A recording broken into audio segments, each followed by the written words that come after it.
Hello, everyone, and welcome to the Job Accommodation Network's Accommodation and Compliance Audio and Web Training Series. I'm Linda Batiste, and I'm here with Beth Loy. Beth and I will be presenting today's program called Current Events in Accommodation. But before we get started, I want to go over just a few housekeeping items. First, if any of you experience technical difficulties during the webcast, please give us a call at 800-526-7234 for voice. Hit button 5 when the automated system picks up, or for TTY, call 877-781-9403. Second, toward the end of the presentation, we'll have a question and answer period. You can send in your questions at any time during the webcast to our email account, which is question@askjan.org, or you can use the question and answer pod located at the bottom of your screen. To use the pod, just type in your question and then submit it to the question queue. Also on the bottom of your screen, you'll notice a file share pod that you can use if you have difficulty viewing the slides or you just like to download them. And I also want to mention that after the presentation is over, we're going to be sending you a resource handout with some of the resources that we talk about during the presentation today. And Linda, they'll also get a link to the recorded webcast and a link to the PowerPoint slides. Great. Okay. You'll be expecting that. And the transcript. Wow. So that'll be a few days after the presentation. Great. As soon as we get the transcript, we'll get it posted and get it over. All right, great. And finally, I want to remind you that at the end of the webcast, an evaluation form will automatically pop up on your screen in another window as long as your pop-ups aren't blocked. And we do really appreciate and use that feedback, so please stay logged on to fill out the evaluation form. And now let's get started. All right, we have an exciting program for you today. We're going to start with some statistics. Not very many, though, because that's your area, not mine. I'm going to be talking about the home report, and we have lots of exciting news to report to you today, starting with Jan, of course, as always. And one of the biggest things that has happened in 2018 is that we switched our website over to a content management system. Some of you may have noticed that our site looks a little different now, and toward the end of today's presentation, we're going to show you some of the new features and where to find some of your old favorites in case you haven't been able to do that. And we're going to share some things that aren't even public yet. Yes, some hot off the press things that we're working on. But for now, I want to talk about what else we've been doing at JAN for the past year. As usual, we stayed very busy. Last year, we handled over 47,000 contacts, mostly from employers and individuals with disabilities. But remember, anybody can call us, so there are other people that have used us besides employers and individuals with disabilities. But the employers that called us tend to continue to focus on what's required under their duty to provide accommodations, rather than focusing on whether people are covered or whether they have disabilities. But we still do get the occasional question about whether an employee has a disability. The employees with disabilities who contact us tend to be looking for information about how to get the accommodations they need to keep their jobs. We're going to be taking a look at some of the accommodation issues we hear about later in the broadcast. But first I want to tell you about the services we offer and how to use them, just in case you're new to JAN. There are various ways to reach us. Half the people who used our services last year contacted us in the good old-fashioned way using our toll-free telephone line. But the other half came in electronically through our things like general email account. We have an online tool called JAN On Demand. We have a live chat. And, of course, we have social media accounts like Facebook and Twitter. And speaking of Twitter, last year, if you joined us, we noted that we wanted to get up to 6,000 followers. And I'm very happy to report that with your help, we now have well over 6,000 followers. If you're not one of them, please consider signing up so we can work toward our new goal, which is 7,000 followers. And I can't guarantee that's going to happen by next year, but that is our goal. We can try. We can try. Our webcasts remain pretty popular, too. In the last year, we received over 18 million page requests. As I mentioned, we'll be talking more about our site later on, but I do want to mention some new videos we've added to our site that we think might be of interest to you. First up is a whole new series of videos that we call Solution Showcase videos. These are mostly 2 to 4 minute long. minutes long and describe or show how various accommodation solutions work. Currently, there are videos about smart pens, speech recognition software, and telephone amplification. And coming soon, we'll add videos demonstrating CART, or captioning services, Microsoft and iPad built-in accessibility features, and alternative mice. These videos are designed to help you understand how various services and assistive technologies work, just to help you explore accommodation options in the workplace. And we're going to continue adding new videos pretty much every year, right, Beth?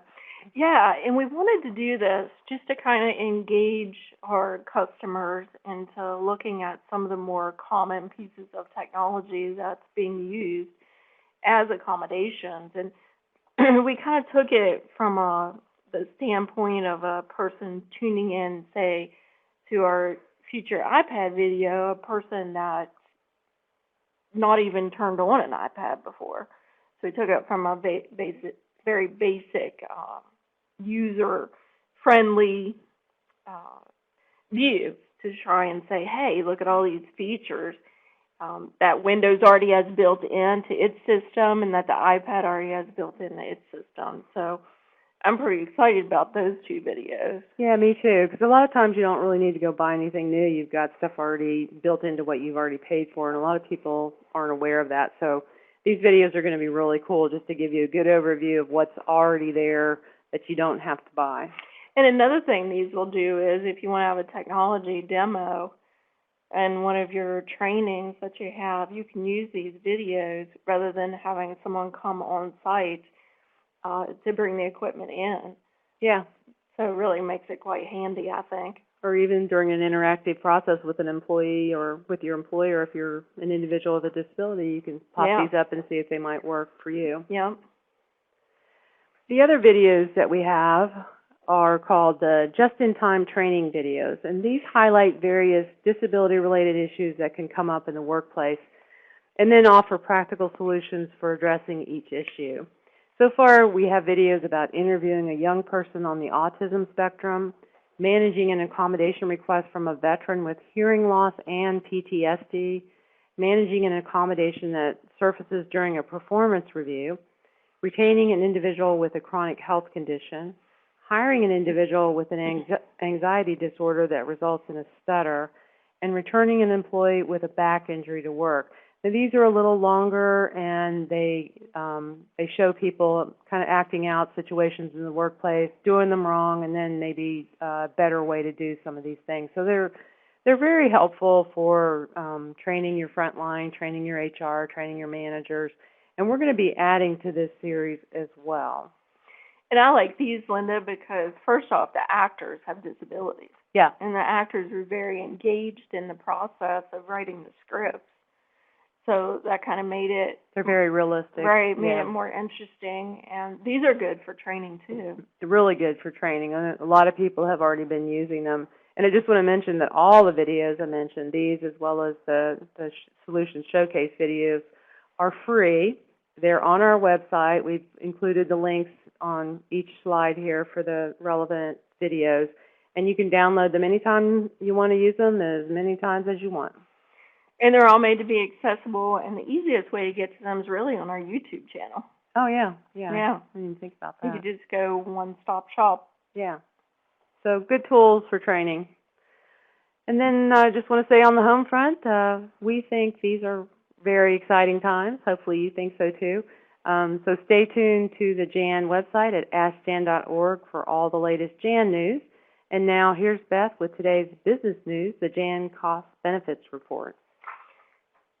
Well, thank you, Linda. And you know this is my favorite section, but probably only 10% of our audience is interested in these statistics. Statistics, yay. We put it at the beginning of the presentation just so everyone would have to listen to it anyway. So.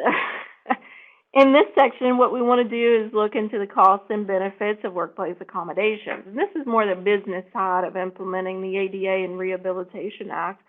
Now, we have been performing a study on what workplace accommodations cost and the benefits of workplace accommodations. And really what that study has shown is not only are accommodations low cost, but they do have a positive impact in the workplace in many different ways. And we collect our data from different groups, employers, professionals, such as service providers, individuals, and those interested in self-employment. These are individuals, of course, who contact Jan. Now, the cost-benefit data that Linda and I like to use for this report is available from employers.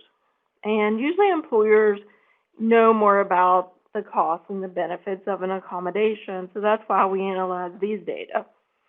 Now, the Jan study has been ongoing since 2004, so we do have quite a bit of data, and employers in the study really represent a range of industry sectors and sizes. And most of the time, these individuals contacted Jan for information about both workplace accommodations and the ADA or Rehabilitation Act. And employers who contacted Jan, they're asked if they're willing to participate in a user satisfaction survey, and approximately 8 weeks after the initial contact, the employers were asked a series of questions about a situation they discussed with Jan. Also, as a part of this, they get to comment on the quality of the services that we provide. We do have an external contractor who provides this service for Jan, so the data are collected from an unbiased researcher. So, okay, all that sounds great, but what's the bottom line? Well, workplace accommodations are actually very low cost, and they also make a high impact. And this trend hasn't wavered since the inception of the Jan study. And best of all, Jan can help employers make these workplace accommodations free of charge. All totaled, the Jan follow-up study includes 2,387 employers. And having this number of employers in our sample means the data are more robust than most surveys, and we can be sure that the data are reliable and valid. And the data are very consistent with previous years. It's always very surprising to me that the data don't really take these wide swings that can sometimes happen in surveys. Now I'm going to highlight these results and talk a little bit about what they mean as far as the business view of workplace accommodations. So the first finding I'd like to share is that employers want to provide accommodations so they can retain valued and qualified employees. So what this means is most of the employers who contacted Jan for accommodation information solutions were doing so to retain or promote a current employee. And it was 83%. And that stayed in the 80s for quite some time. And that's a very high percentage rate. And on average, including those persons who had just been given a job offer or who were newly hired, the employer had that employee work for the company for about 7 years. So these are not really brand new employees.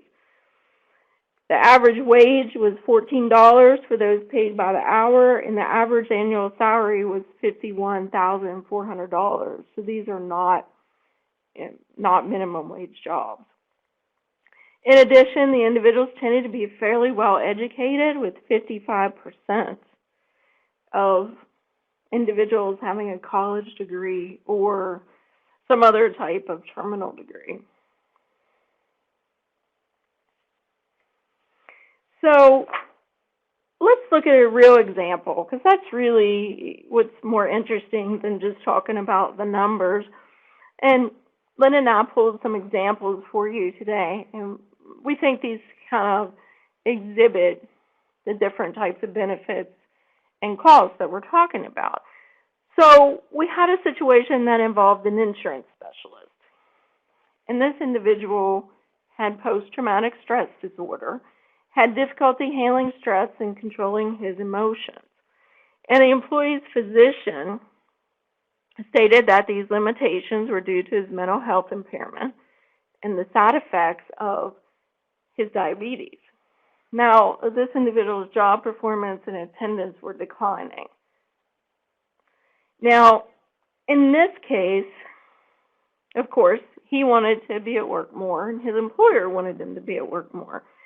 As a reasonable accommodation, the employer allowed the employee to use a service animal. And this is not an uncommon request, is it, Linda? It's more and more frequent all the time.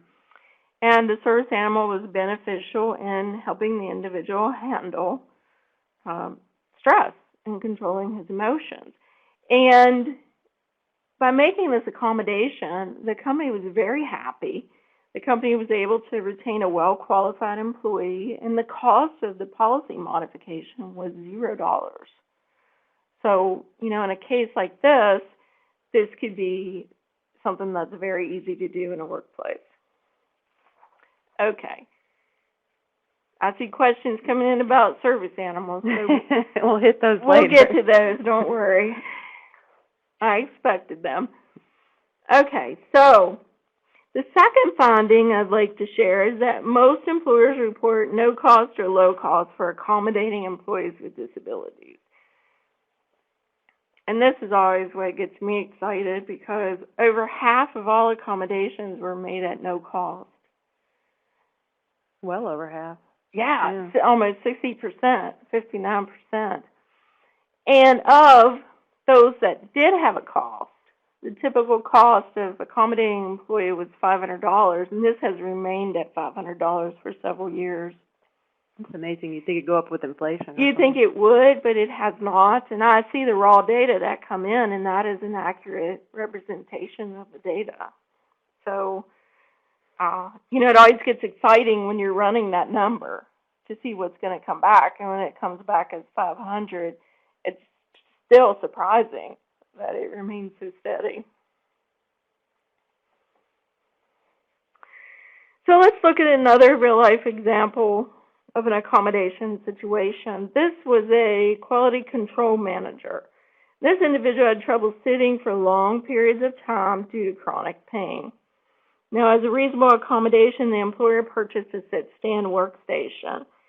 And the employer stated that this is really beneficial, and this allowed the individual to alternate from sitting to standing every 20 minutes.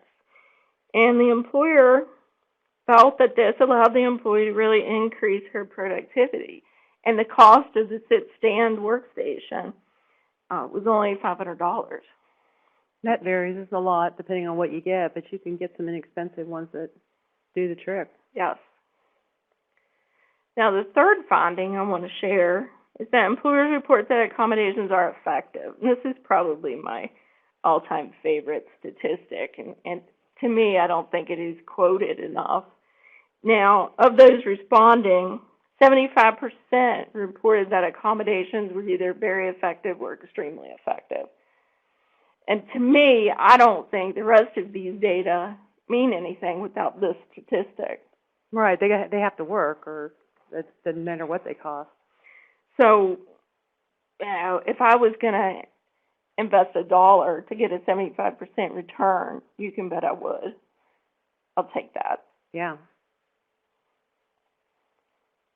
Okay, so let's look at another real-life accommodation situation. This one involved a bank employee with fragrance sensitivity. And don't worry, we'll take your questions about fragrance sensitivity. And I've got another example about it, too, since it's so popular. Yeah, she was having problems working due to irritants such as perfume and candles. And this is a problem that she experienced that caused her to have significant nausea and migraines. Now, as a reasonable accommodation, the agency made changes to its policy and rewrote the policy until they got it to the point where they felt like employees understood that they should not use fragrance items in the workplace. And the employer also purchased an air purifier and provided employees with education packets about fragrance sensitivity. And believe it or not, the employer reported that the accommodation was very effective, actually extremely effective, because the employee is able to work without worrying about getting sick from strong fragrances and odors. And the ultimate cost of that accommodation was $200. So all in all, the study The study results have consistently shown that the benefits that employers receive from making workplace accommodations far outweigh the low cost. I would say that most of the people who are attending today's session believe in that. Otherwise, you probably wouldn't be on our current events webcast. And also, Leonard, I would like to thank you for attending because we set a record today. Yeah, record number, and our equipment's working. So far, everything's working and everybody's logged in. So I think when it comes to the business side of events, it's always good to have hard data and numbers that you can go back to when you're trying to argue for changes in your organization. So just to keep up to date on their research, go to our A to Z topics page, which is available from Jan's homepage. Go to benefits and costs, and you'll be able to find this updated report. And we're going to send you a link to that in a handout as well. Now with that, let's head to the favorite topic for all of us. It's controversial, but yet exciting. I'm glad I don't have to do this section. It's on politics. Linda? Well, let me just say, this year there were so many things we could have talked about related to politics. But I'm taking the safe route, and we're going to focus on our favorite legal topic, and that's the Americans with Disabilities Act. So for any of you who are about to get up in arms about politics, just the ADA today, please. In the past year, we've been seeing a lot of court cases, which is something I like to review all the time, just for fun. But these kind of trends that I'm seeing, they've been mostly about an employer failing to provide an accommodation, which isn't unusual. That's what we mentioned most of our calls were about. But in the cases, one of the issues that the courts have been looking at is whether the parties, both the parties, the employer and the employee, whether both participated in the effort to come up with an effective accommodation. This interactive process between the two parties is a lot of times going to be the key to actually coming up with an effective accommodation, which is why the courts have started looking to see if that interactive process actually occurred and if there was a breakdown in the process by one of the parties, and which one was it. If the court can tell that one party failed to cooperate, that party often loses the case. So we thought it would be interesting to look at the interactive process from both sides, the employers and the employee side, talk about some of the problem areas we've been seeing, and share some practical tips for avoiding these problems. And we're going to use our sample interactive process as the framework. So step one in the interactive process is the accommodation request, usually initiated by the employee. And here's a typical scenario. Joe is a machine operator in a manufacturing plant. He's been having trouble standing because of foot pain related to his diabetes. He mentions to his supervisor that he doesn't know if he can keep doing his job if his foot pain continues, and he says he wishes there was something he could do. His supervisor, who he's known for a long time, expresses sympathy, but then the supervisor doesn't do anything else. From the employer side, this is likely a failure to recognize that an employee has made an accommodation request, which means the interactive process goes no further and there is potentially a violation of the ADA. This often happens when the employee says something informally to the direct supervisor, who a lot of times isn't really trained to process accommodation requests at all. Sometimes the employer has a formal written process that says employees are not supposed to ask their supervisors for accommodations. They're supposed to go to HR. So a lot of times nobody thinks about training that frontline supervisors because they're not supposed to be involved in the process. But honestly, in our experience, employees don't always follow the formal policy. They don't even always know that they're requesting an accommodation under the ADA. All they know is that they're having a problem, and they're going to go talk to the person in management that they have the closest relationship with. From the employer side, a really simple way to avoid this ongoing problem is to train your frontline supervisors and managers that any time an employee says something that seems to indicate that a medical condition is causing a work-related problem, call the person or the department in charge of processing accommodations and tell them so that they can take it from there. Because it's going to continue to happen. Employees are going to talk to their supervisors. From the employee side, don't make an employer guess whether you're asking for an accommodation. If you're having trouble at work, check your employee handbook if you have one. find out how to address the issue properly in the workplace. If it's addressed in the handbook, then follow the procedures. If it's not addressed, you might want to come up with your own formal procedures, meaning put your request in writing. You're not required to put it in writing, but in our experience, putting it in writing can sure cut down on a lot of confusion, especially if you specifically state you're making an accommodation request under the ADA. And if nothing else, a written request gives you evidence of your request. If you feel strongly about keeping your direct supervisor in the loop, you can even address the request to the supervisor and then just send a copy to HR or personnel. We're going to include a publication in the handout that we're going to send you. If you need more information about making a written request, we send this out a lot to our employee callers. Step 2 in the interactive process is gathering the information needed to make an effective accommodation. Sounds pretty simple, but here's a typical scenario about what we hear can happen. Mary has multiple sclerosis and fatigue and has received an accommodation in the past related to her schedule. She's still missing a lot of work, so she asks if she can telework a couple times a week when she can't get to work. Her employer gives her ADA paperwork, even though she had her doctor fill out the same paperwork last year. Mary refuses to provide any medical documentation, stating that it's illegal to require it again. The employer already has it. The employer says, hey, no, it's a new accommodation request. We can get new paperwork, and we're not going to consider telework until you get us that documentation. From the employer side, employers do have the right to get reasonable medical documentation that shows the employee has a disability and needs the requested accommodation. But that doesn't mean asking for the same information more than once. If you've documented that an employee has a permanent disability, you should not ask the employee to document it again.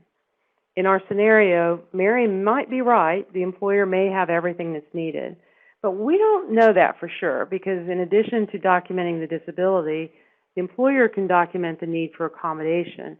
And if this accommodation is needed for some other reason besides the fatigue that's already documented, then the employer can probably get new documentation. To help sort this out, it can be really helpful to just talk to the employee about why the accommodation is needed. And then if more medical documentation is necessary, talk with the employee about why you need that information. Sometimes the interactive process is really about making sure both parties understand what is needed, why you're asking for it, and what you're going to do with the information. The bottom line in the information gathering stage is not to stick rigidly to medical documentation forms. That's what we hear happens a lot. You just automatically give out that ADA paperwork. But you need to think about what you need to talk to the employee, and then you can customize your approach to fit the situation, which is a much better approach. From the employee side, if you think an employer is asking for more information than is allowed, put something in writing to the employer asking why the information is being requested. You want to show that you're willing to provide reasonable documentation, but you're just not clear why the information is being requested. You don't want to just refuse to provide anything because then it looks like you're the one who caused the breakdown in the process. In our scenario about teleworking, the employer might have needed more information in order to explore accommodation options. While the employer shouldn't have asked the employee to redocument the disability, again, that employer might have been justified in asking for more information about the need to telework. So you need to clarify why an employer is asking for information. Step 3 in the interactive process is exploring accommodation options, which is our favorite step in the process. Yes. Here's an example of how the process can break down at this step. Mike is an office worker with a sleep disorder. He asks his employer to provide him with a private office. He's usually in a cubicle environment. Says he needs the private office so he can take naps as needed. His employer says, no, you're not entitled to a private office. You sit in the cubicle. And it's against company policy for employees to sleep on the job. The problem here is that the employer didn't offer to discuss other options. For example, could a private rest area be provided, not a private office, but somewhere where the person could go rest? And then could the employee take breaks on his nap or his breaks or his lunch break? Can he sleep then? Are there other things that would help, like a schedule modification, maybe keeping the employee's work environment cool? allowing the employee to take breaks to get up and walk around. There could be lots of simple accommodations that could be made, but we often hear that the employer just says, no, we're not going to do what you asked for, and that ends the process. So as a starting point, the employer should talk with the employee to see if other ideas are going to work. Maybe the employee has some other ideas, and if not, use resources such as Jan to help come up with other options. Then from the employee standpoint, put something in writing to the employer asking to continue talking about possible accommodations. If possible, try to come up with other ideas yourself. You can use resources like Jan to brainstorm ideas that you can then present to the employer. Your goal is not just to go file a complaint. I mean, sometimes that's the only option, but in this case, you want to try to get the interactive process going again. It's a much easier process than filing a complaint. Step 4 is choosing an accommodation. Under the ADA, employers get to choose among effective accommodation options. What we hear about a lot is an employer choosing an option that is not effective. Oftentimes, the employer thinks it's effective when it's not. To avoid this happening, the employer should talk with the employee about the options being considered just to make sure each one's effective before making a final choice. And when possible, we always suggest the employer try to opt for the employee's preferred accommodation. From the employee standpoint, don't lock yourself into just one accommodation option. You need to be willing to discuss other options. Again, it's the employer who gets to choose the final accommodation. So talk with your employer and be flexible enough to consider other options. And if your employer ends up offering an accommodation that's not effective, don't just ignore it. Don't necessarily go file a complaint. I mean, again, that's your option, but it can be more helpful and quicker to put something in writing, letting the employer know, hey, this accommodation is not going to work and here's why. Then ask the employer to meet with you again to discuss effective options. The next step in the interactive process is implementing the chosen accommodation. And here's an example of the biggest breakdown we see. And we're going back to the fragrance sensitivity issue that Beth brought up earlier. Good, because we have like 10 questions on that. We get lots of questions here. Janice has fragrance sensitivity and has asked her employer for a total fragrance fragrance ban policy. I was going to say a total fragrance-free workplace, but let's call it a fragrance ban. The employer is unwilling to completely ban fragrances, but is willing to try to set up a fragrance-free work zone for the employee. And this is something we often talk to employers about trying to do. To accomplish this, the employer hangs signs in the employee's work area indicating that this is a fragrance-free zone, but does not educate coworkers about what that means, or even notify the employee's immediate supervisor, because the employer fears violating the ADA confidentiality rules. So, as you might guess, the result is an ineffective accommodation because coworkers don't understand what fragrances they're not supposed to wear or what a fragrance-free zone is, so they wear fragrances and they trot right through the fragrance-free zone. From the employer side, one of the main things that needs to happen here is communication with the employee to find out how she would like to notify others about the fragrance-free zone. Confidentiality rules are important, and they do limit what an employer can tell coworkers and even supervisors in some cases. But that doesn't mean the employee can't voluntarily educate others when needed, and sometimes there are things the employer can do without violating confidentiality. And supervisors can be informed about accommodations on a need-to-know basis. From the employee side, what we often hear is that the employee is frustrated that the accommodation isn't working, and a lot of times feels like the employer is basically denying the request, just kind of paying lip service to it, when in many cases the employer just isn't aware of what needs to be done, or is, like we mentioned in our scenario, is afraid to do something that's going to violate the ADA. As I mentioned before in another step, when an accommodation isn't working, put something in writing to the employer and say that. If you have ideas about what needs to be done, say that too. And if anyone in the workplace needs to be educated about your accommodation and you're willing to do that educating, make that offer to the employer. Make the employer's life a little easier in this kind of situation. And the final step in the interactive process is monitoring accommodations to make sure they continue to work. The easiest way for an employer to avoid having an accommodation stop working is to communicate with the employee. Check in periodically and ask whether the accommodation continues to be effective, and remind the employee, let you know if any problems occur. And the same goes for the employee. Communicate with your employer if you start having any problems with the accommodation that you've been provided. Don't wait for your employer to happen to notice that your accommodation isn't working. Just go ahead and say something. So, that's my summary of the interactive process, breakdowns and tips for avoiding these breakdowns. As you may have noticed, the most important tip I can offer is to communicate with each other throughout the process. If the other party isn't communicating, put your communication in writing so you have a record of your efforts. And honestly, a lot of times when someone puts something in writing, the other party is more likely to pay attention to it because everyone knows that creates a paper trail. Hopefully, neither party is going to need a paper trail, but if you do, you're going to have that evidence. And if you need more information on the interactive process, feel free to contact us, and we will be providing some information on the handout that we send to you afterwards. So, again, the ADA is making headline news, and it's going to continue to do so for a while, I can guarantee. So stay tuned to the JAN website for all the breaking political and legal news. And now back to Beth to talk about my favorite part of the webcast, and that's exciting developments in the world of technology. I think you totally dodged politics. I know. I did good. I think you bluffed everyone because you went off on the ADA, and it's the most interesting part of the presentation. It was my goal, and I had succeeded until you opened your mouth about it. But well, I like to be honest with our, the people who tune in. If you want to talk more politics, best available after the webcast via our toll-free hotline and our live chat. No, that's not going to happen. I'll just send them to you. Secretaries like me better anyway. Yeah, that's true. Okay, our next step is to talk a little bit about some new technology.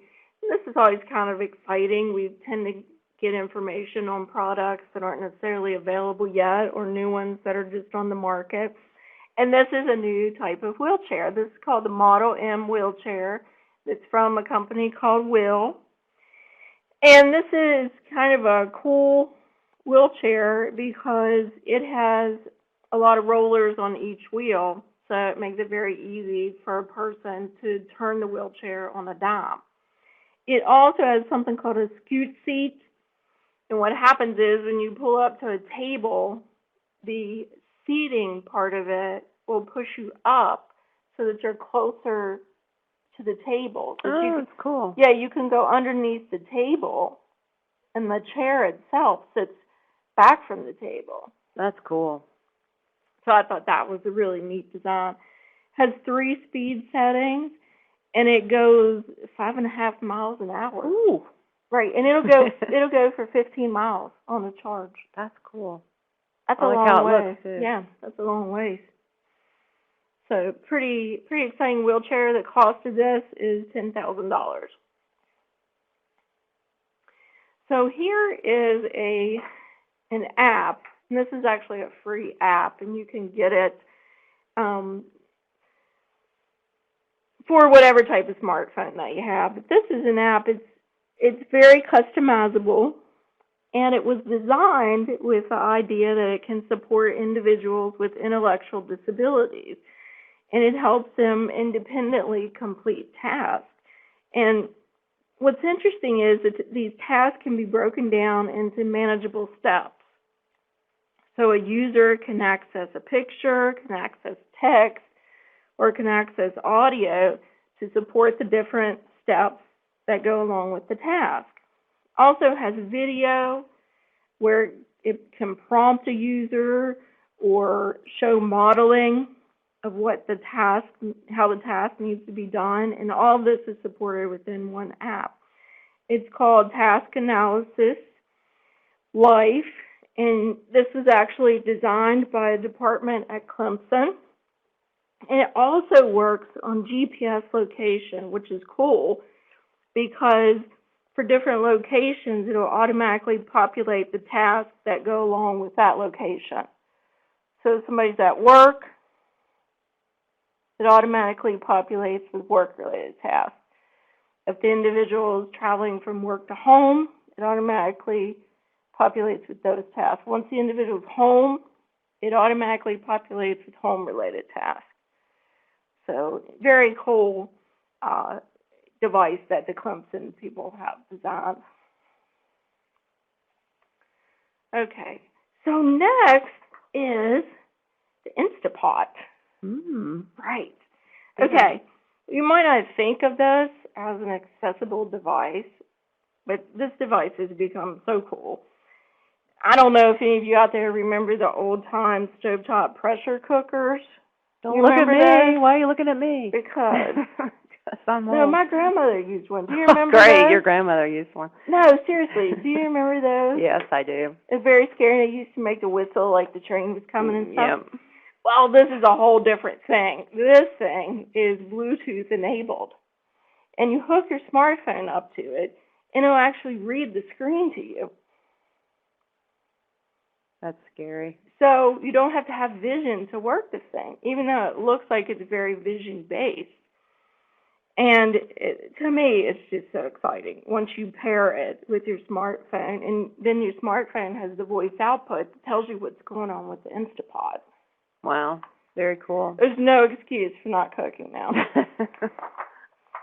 I mean, just $150 for this. You can find it on Amazon. Okay, this was a case that we had. Remember this case? Yep. I love this simple accommodation solution. You want to tell them what happened with it? What happened with it? Well, remember the person couldn't see the top of the stove. Oh, yeah. And it was too expensive, of course, to retrofit the stove. This individual used a wheelchair. And so rather than doing any type of retrofitting, there's actually an over-the-stove mirror. I thought you were going to say the pot blew up or something and cracked me. I don't know why I was off on food when I was doing this. But this type of over-the-stove mirror, it's $100, and it mounts on the wall over a stove so that the burners can be seen from a seated position. And it actually goes on the wall with one screw so that you can angle the mirror to get the best visibility. Nice. I like that one. Okay, this is a little update here on Instagram. I'm not a big Instagram user, but I know a lot of people are.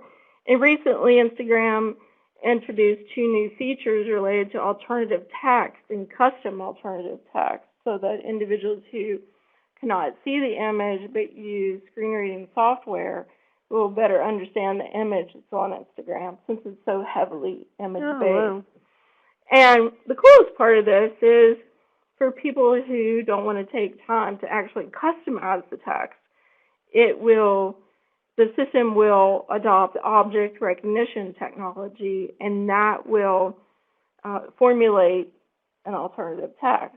You can then take it and customize it, but it'll automatically do it for you. Wow. And I anticipate that that will only get better with time. Okay, this is something called the Tactinom. And what this does is you plug this baby into a PC, and whatever type of graphic you have, say it's a table, a graphic, a map, a diagram, it will turn what you have on your PC into Braille. It's a graphic device that shows the graphics in Braille. And this is just being developed. This is a project that should be finished this month. That's what the estimated finish date was.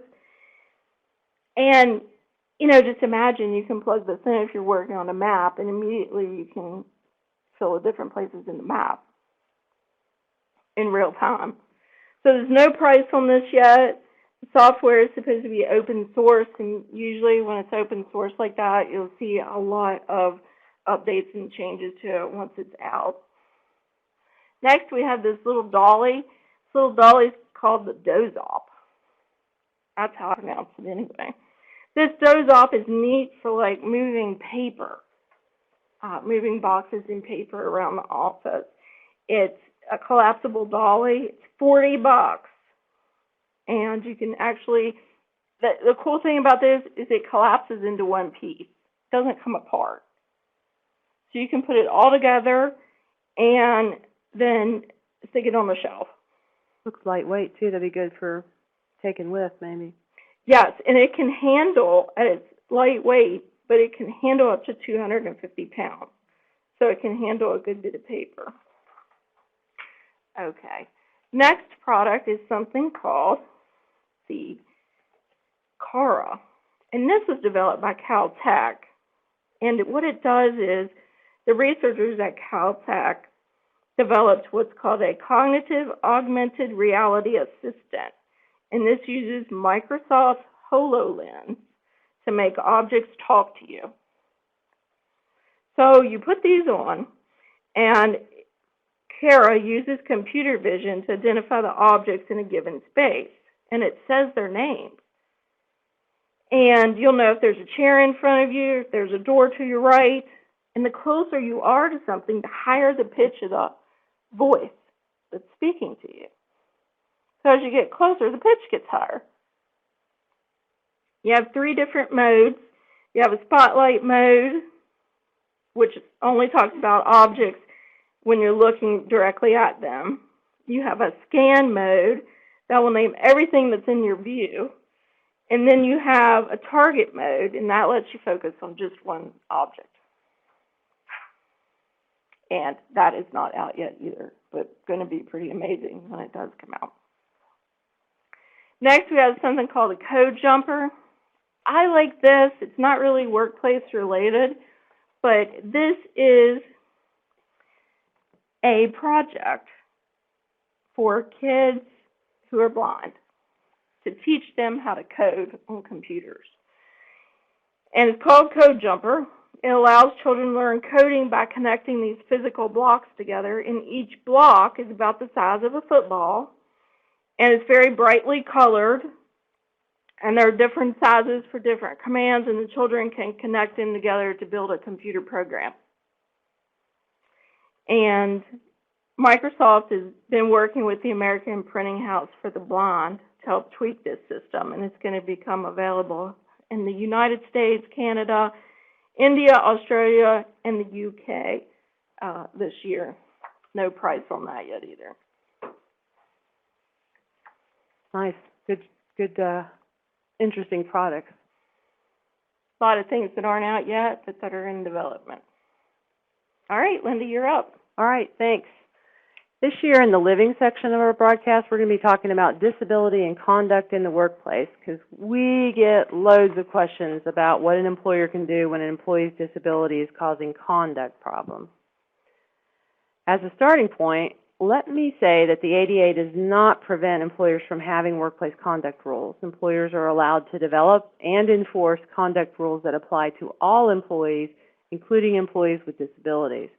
But there is one ADA requirement employers must follow. A conduct rule must be, quote, job-related and consistent with business necessity, end quote, when it's applied to employees whose disabilities cause them to violate the rule. Now, what does that mean? Basically, it means it's going to depend on the situation in most cases. An employer must make a case-by-case determination when deciding whether to enforce a conduct rule if an employee with a disability cannot comply with the rule because of the disability. The decision is going to come down to looking at the conduct at issue, what is the employee doing, and whether it is truly a problem based on the employee's job and how the conduct impacts others in the work environment. So let's look at some examples from the Equal Employment Opportunity Commission, and this is from a publication that we're going to include on your handout. So say we have an employee who has Tourettes syndrome, which causes certain behaviors that he can't control. The employer has a general rule about acceptable workplace conduct and another rule about being disruptive to others. To determine whether these general rules can be applied to the employee, we need to look at several things, including what the behavior is, what job the employee has, and what his work environment is. So in our first example, this employee with Tourette's syndrome barks, shouts, utters nonsensical phrases, and makes a lot of other noise that are really loud and frequent. This disability-related conduct probably would not be acceptable in jobs dealing directly with the public, like a bank teller, a cashier, a teacher, or a retail salesperson. So in those kind of jobs with these kind of symptoms, the employer could apply that conduct rule, meaning the employee has to comply with it or won't be qualified for the job. But say this same employee with the same behaviors works in a noisy warehouse with no conduct with customers and not in close proximity to coworkers. In this case, that conduct rule the employer has probably cannot be applied to this employee because it doesn't seem to be necessary for the job and the work environment. Let's say in the third example that this time the same person has Tourette's syndrome but has less disruptive symptoms. His symptoms now are he clears his throat every now and then and his eyes blink. Well, this conduct is going to be most likely acceptable even in public jobs that deal directly with the public. So the employer's conduct rules include things like clearing your throat or eye blinking, and they may have to make an exception for this individual because it's really not necessarily going to interfere with job performance. So as you can see, you can't just automatically apply a general conduct rule without making sure it's valid for the situation. And I just want to real briefly go over some others that come up a lot in our calls, and all of these need to be approached on a case-by-case basis. Dress codes, no animal policies, and as you can see in the picture, that's typically related to a service animal.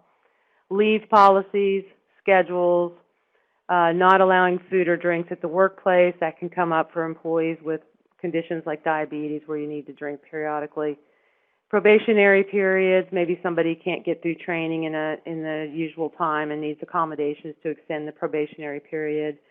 All of these kind of conduct policies, employers need to decide on a case-by-case basis whether to excuse an employee with a disability from compliance and whether there might be accommodations that would enable the employee to comply. There's some others in this category, but those are the main ones we hear about. And the good news is that there are certain conduct rules that automatically meet that job-related and consistent with business necessity standards. That means you don't have to go through a case-by-case determination on these. They're always enforceable. Some examples, prohibiting violence, threats of violence, stealing, destroying property, insubordination, disrespect toward clients and customers, inappropriate behavior between coworkers, inappropriate or offensive emails, inappropriate use of the internet, excessive use of the employer's computers for personal, non-work-related reasons, and drinking alcohol or illegally using drugs in the workplace. Keep in mind, even though you can enforce these rules without making a case-by-case determination, if there's an accommodation that would enable an employee with a disability to comply with the rules, you have to consider providing them unless doing so poses an undue hardship. But you don't have to excuse employees from complying. This can be kind of tricky, sorting out whether and when to apply conduct rules, so feel free to contact us if you have any questions, and we are going to include our conduct page on the handout that we're sending you. And Beth, let's talk about the Jan website now. Yeah, Linda, let's do that with the time that we have left. And we're going to answer a few of these questions during our website tour, but for those that we don't get to, we'll answer those in our follow-up email. Okay, so we put this under the World section simply because, everybody's able to access our Ask Jan website from wherever they are. And as Linda mentioned, we did make some changes to the site. We were very excited about those. We knew there were going to be a few bumps in the road just because people were, and we were even, very used to the way things were, but we think we're over that hump. And we have some really nice features that we'd like to share. Okay. Looks all right, doesn't it? Looks good. Okay. So Linda, let's talk a little bit here about the home page and what we have. Of course, we have something really exciting here to kind of visually attract everyone to the site, but let's talk more about the content. Well, one of my very favorite things is the A to Z, the very first thing you come to across the top there. And we've always had A to Z by disability, but we have added some areas to the A to Z list. Now, in addition to an alphabetized list of disabilities and accommodations. You can go in by limitation, which is, sitting, standing, concentrating, things like that, and look for accommodation solutions by the type of limitation rather than disability. You can go in by the work-related function that someone's having trouble doing, like parking, safety standards, dealing with stress, things like that. My very favorite is by topic, because this is an alphabetized list of the things that we have on our website where we pulled everything about that topic into one nice place. Like, Beth, if you click on the service animal by topic there, you can see that we have a lot of information about service animals, and it's all in one easy-to-find place. We've got a Q&A on the ADA and service animals, lots of different information in that. At the bottom of this page, we have more articles on a lot of different topics and accommodation ideas for service animals, some situations and solutions with really cute pictures of service animals, and then all of our Jan topics related to service animals, all kinds of stuff, emotional support animals, breed discrimination, taking in a service animal to a job interview, just about anything we get questions about. We have written articles about these. Linda, this section is going to answer the service animal questions that we've gotten. Oh, good. Right. Probably. So, for example, service animals and allergies. Yeah. Got a couple of questions related to that. You go to this page, that's going to answer that. And the Q&A in the beginning also has a lot of information that probably would answer a host of those.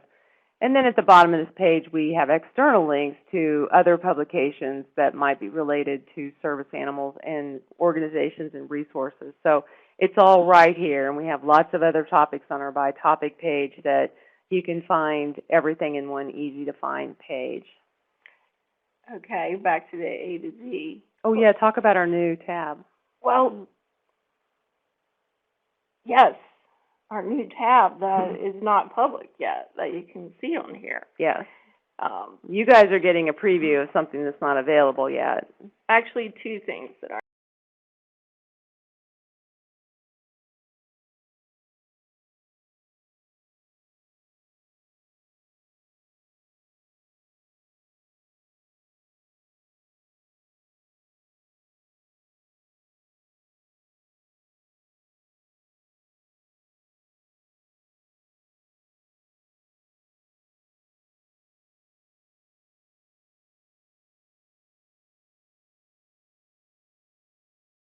In here and find all you need to know, like Beth just pointed to fragrance-free. If you have somebody with fragrance sensitivity and the accommodation the person's requested is a fragrance-free work environment, you can come in here and click on that and get all kinds of ideas about how to implement that, issues related to that, sample fragrance-free policies, whatever we're going to build in there, you're going to be able to get. Well, this will be able to answer everyone's question about what to put in a fragrance-free education packet. Awesome. Remember to build that in there when we put that in there. But anything related to finding out what these accommodations are about, like reassignment's going to have stuff on the ADA because that's a question we get all the time. And then services. That's a big one. That's going to have a lot of information about how services work. And if we have one of those solution videos about any of these that we told you about earlier, that this is where we could connect those to this topic. So look for that. I think it's going to be really, really useful when we finish it. You can go in just about any way you want to try to find information, depending on the information that you have when you come searching for solutions. Well, we had someone ask about accommodations for Tourette's. So all you have to do is go to this by disability page, and we have an entire section on Tourette's. Yep. And so that should answer any of the questions that you have about Tourette's syndrome. If it's something more specific that you need information on, feel free to contact the office. Okay, so I want to show you just one more thing that's going to be a new addition to our website after we've worked out all of the bugs. See this United States flag up here in the right-hand top corner? This is cool. Okay, so I'm going to press on this flag. we're going to select Spanish as the language. Oh, wow. And guess what happens? Spanish. It switches to Spanish. So you can have any publication or any page on our site in Spanish just by clicking on that. That is nice. In real time. In real time. Wow. So you want it back to English, you go up and you hit the flag again, and that's that. And that's coming soon. Coming soon. Another thing, Lynn, I wanted to highlight is that some people tend to have problems finding our newsletter. See this little menu up here? This is called a hamburger menu. It looks like, is it 3 lines? Yes. It looks like 3 parallel lines. If you click on that, you can get things like what's new, hot topics, different trainings and events, and our newsletter. And for everything that we have talked about today, our newsletter comes out every quarter, and it'll keep you up to date on technology, on statistics, ADA information. Right, on ADA information, performance and conduct issues. So please feel free to use all of the resources that we have available on there. One just last thing, we have this chat that's available. I'm going to demonstrate it here for you. If you can't find something, click on this chat, live chat, on the right-hand side. It'll automatically take you into our office and say, hey, Beth told me there was information on service animals. Service animals. Where can I find it? It's as simple as that. Someone's going to grab that URL, send it right back to you, and it'll send you directly to that page. So don't spend a lot of time on there if you can't find something. You know, drop us a message, and we'll send you exactly where you need to go. And there it is. And there it goes. Okay, and with that, we're going to go ahead and lock down the website, the webcast. So, you know, contact us. You can get our contact information off askjan.org as well. You can pretty much find us wherever we are. You'll see here at the bottom, we have our telephone numbers. Feel free to get a hold of us whenever you need us. Okay, with that, we're going to wrap this up. We do want to thank you for attending. We had over 2,000 registrants today and set a Jan record, and I cannot tell you how happy I am to leave this session and go brag about it. So don't sign up for the rest of them. So that's all the time that we have. If you need additional information or you want to discuss an accommodation or ADA issue, please feel free to contact us. We thank you for attending, and thank you also to Alternative Communication Services for providing the net captioning. We do hope the program was useful. As mentioned earlier, an evaluation form will automatically pop up on your screen if you don't have your pop-ups blocked. If you do, we'll send it to you at a later date. We do appreciate your feedback, so we hope you'll take a minute to complete the form. Thanks for having Linda and me in your space today. This concludes today's webcast.